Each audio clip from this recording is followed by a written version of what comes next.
Fury vs Usyk. Now that's what I call elite heavyweight boxing.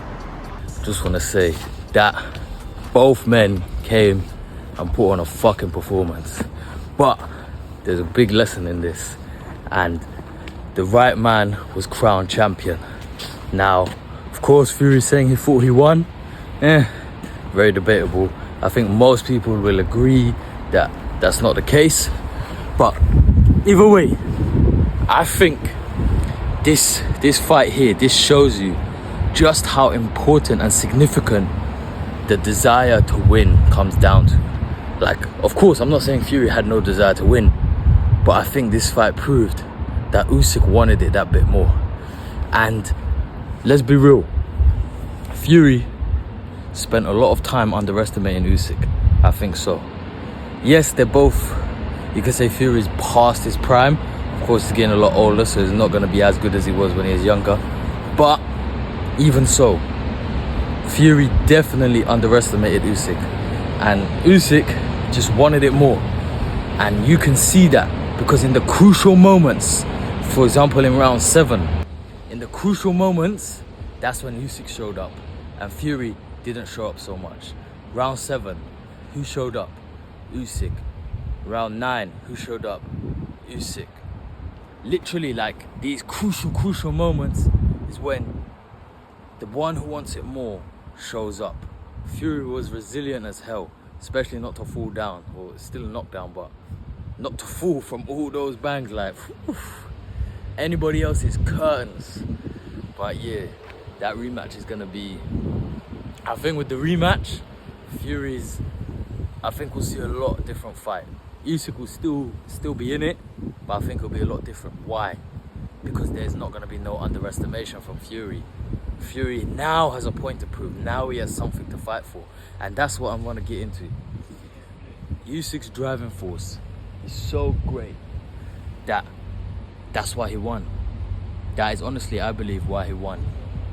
And that's why we, in our own lives, need to find something to fight for.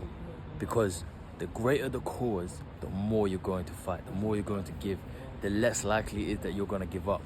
So there's this saying about how if you aren't currently struggling, you need to find struggle. You need to almost manufacture your own struggle. Essentially, is why you need to put yourself in a situation where you have to overcome something, or something you have to seriously battle for.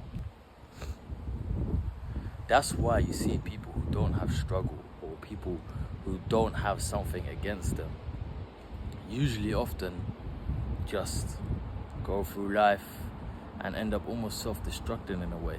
One of the things that I'm most grateful for now that I'm older is not being born rich. When I was younger, I dreamt of being, like, why wasn't I born to a rich family, or at least family with a lot of money?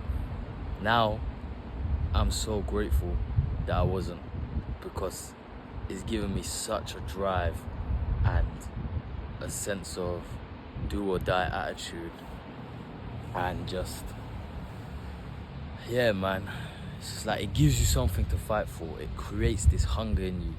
Now, of course, that's what I'm trying to get to back here.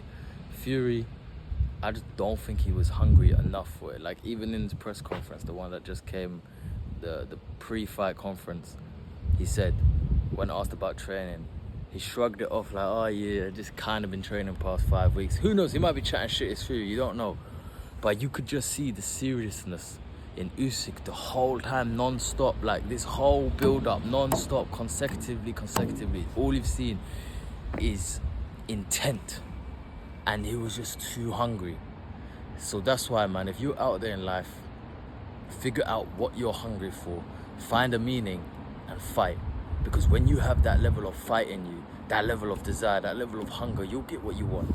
Like, it took me to hit fucking rock bottom to finally figure out I need to fight for my life. I need to fight to get what I want.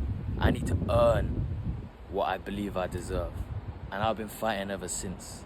And I'm telling you, when you start to live your life with this higher purpose, this inner drive, you will get what you want. You will get things done. You will start to create the life you desire. And look, it ain't gonna happen overnight. You'll feel like the mentality switch, you'll feel the energy switch quite quickly. But depending on what your goal is how long it's gonna take. Usyk's in this case was, I believe he said 22 years in the making, and he finally got it. Look how long. This is why you must be committed as well.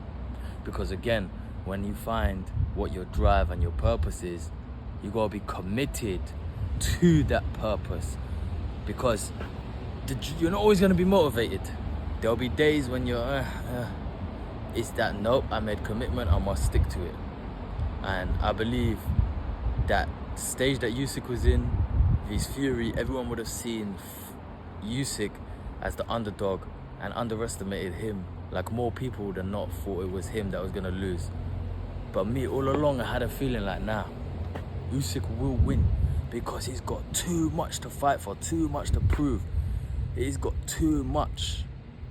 And people underestimated that. Looks like Fury did as well. Because like I said, I guarantee the game plan will be a lot different coming in this next fight when they have their rematch. Both fighters have proven why they are in the positions they are in tonight. And if you can learn anything from this fight, is that if you desire something enough and you're willing to commit to it, then pretty much nothing or no one can stand in your way. You are what stands in your way ultimately. You, your habits, and your daily choices. So, what's it gonna be? Elevate or deteriorate? The choice is yours. Love.